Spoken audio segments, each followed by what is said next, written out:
है, वो विपत्ति भी हमारे लिए आनंददायक हो जाएगी। दुख देने वाली वस्तु हमारे लिए सुख देने वाली बन जाएगी।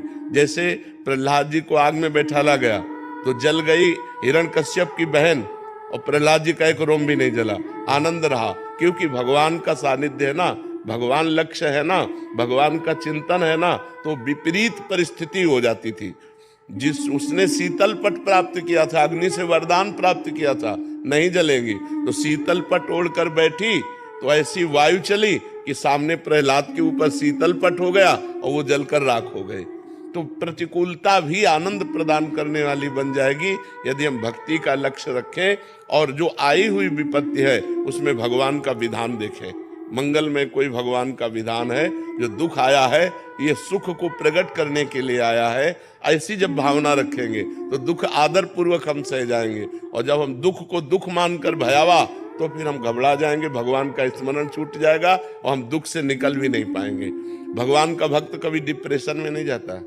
भारी से भारी दुख, भारी से भारी विपत्ति, भारी से भारी समस्या में भी वो भगवान को अपने सानिध्य में रखता है कि भगवान सब जगह है तो इस जगह भी है, सबके हैं तो मेरे हैं, सब समय में है तो इस समय में भी है। तो जब भगवान है तो भगवान मंगल भवन है, सुख समुद्र है, आनंद सिंधु है, मुझे दुख कैसे व्याप्त हो सकता है।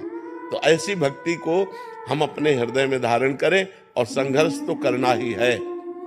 ऐसा नहीं है कि भक्त हाथ पे हाथ रख के बैठा रहता है, नहीं, वो प्रयासरत रहता है, पर उस प्रयास को भगवान का दिया हुआ प्रयास मानता है।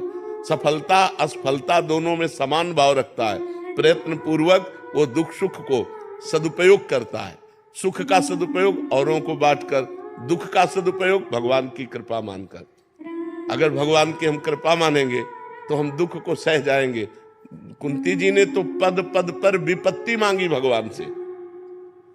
भगवान ने कहा आज तक किसी ने वरदान नहीं मांगा, विपत्ति दुख कौन चाहता है। तो उनका प्रभु जब विपत्ति आई तो आपको अपनी तरफ आते हुए देखा, और जब संपत्ति आ गई तो आप द्वारिका जा रहे हो पीठ करके। मुझे ऐसी संपत्ति नहीं चाहिए, मुझे वो विपत्ति चाहिए जिसमें आप दौड़ते हुए हमारी तरफ आ रहे हो। तो भक्त दुख में, विपत्ति में भगवान के सानिध्य का अनुभव करता है।